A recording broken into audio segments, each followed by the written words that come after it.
আজকে এমন একজন ব্যক্তির ব্যাপারে আমি কথা বলতে আসছি, আহ, যার ব্যাপারে অ্যাকচুয়ালি আমাদের সবার, স্পেশালি যারা ক্রিকেটিং সার্কেলে আছেন, ওনার ব্যাপারে আরও 17-18 বছর আগে আমাদের বলা উচিত ছিল। উনি এমন একজন ব্যক্তি আহ, যে যে পরিমাণ কন্ট্রিবিউশন ওনার বাংলাদেশ ক্রিকেটে বা স্পোর্টসে, ওই হিসাবে তাকে আমরা আমরা অ্যাজ স্পোর্টস ফ্যামিলি ওই সম্মানটা তাকে দিতে পারিনি।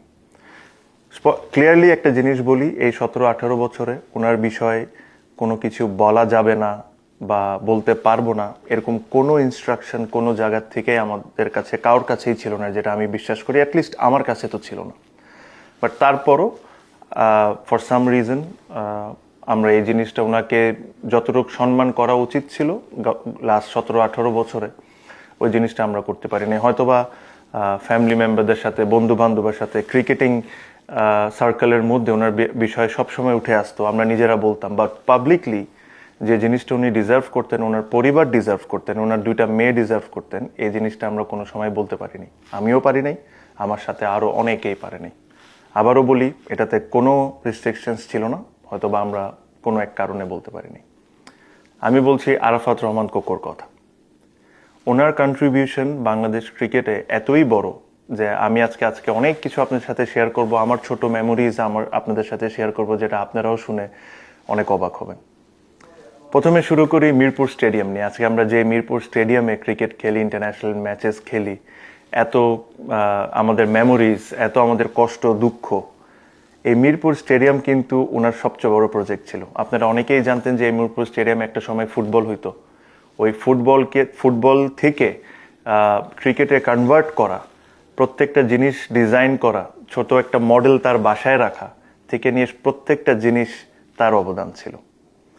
আমি শিওর আমার মতো আমিও জিনিসটা খুব বেশি দিন আগে জানি না, আমি এত বছর ক্রিকেট খেলে আমিও জানতাম না জিনিসটা। বাট আমি শিওর আমার এই কথা শুনে আপনারা অনেকে সারপ্রাইজ হয়েছেন। আমরা যখন ছোট ছিলাম, আমি, মুশফিক, সাকিব, মাহমুদুল্লাহ, আরও অনেকেই যখন HP unit Bangladesh cricket board first introduce করলো, যেখানের প্রোডাক্ট আমরা, এই এইচপি ইউনিটটাও ওনার করা। আমার এখনও মনে আছে, আমাদের বিকেএসপিতে ক্যাম্প হইতো, এই পুরা জিনিসটাকে উনি ওভারলুক করতেন।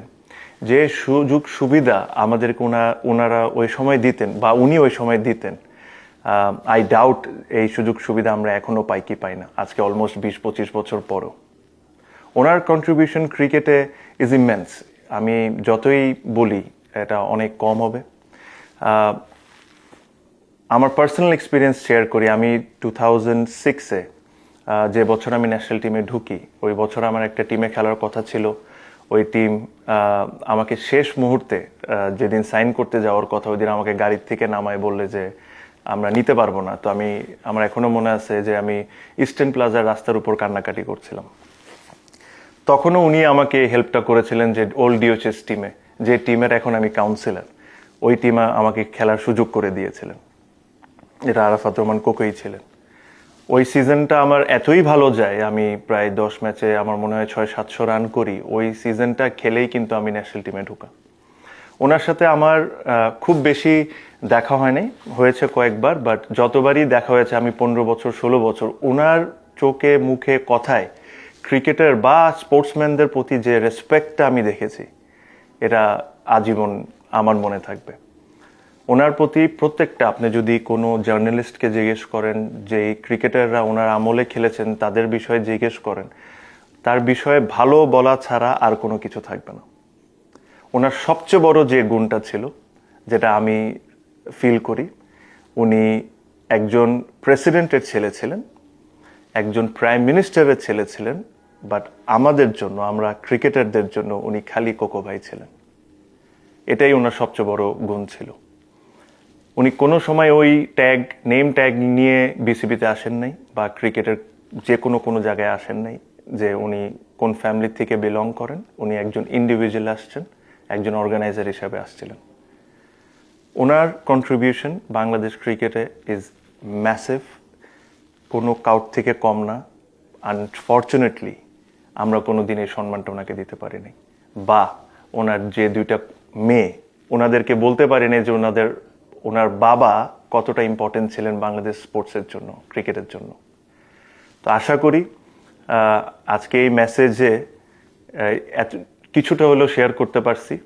আর কোনোদিন যদি আমার সুযোগ হয় ওনার দুটা মেয়ের সাথে দেখা হওয়ার, তাহলে আমি তাদেরকে আরো অনেক কিছু তার বাবার ব্যাপারে বলবো। এতটুকুই আজকে আমার বলার। আশা করি আমার মতো অনেকেই ওনার ব্যাপারে স্টোরি শেয়ার করবেন, বিকজ মানুষের জানা উচিত যে আরাফাত রহমান কোকো স্পোর্টসের জন্য কি ছিলেন। ধন্যবাদ।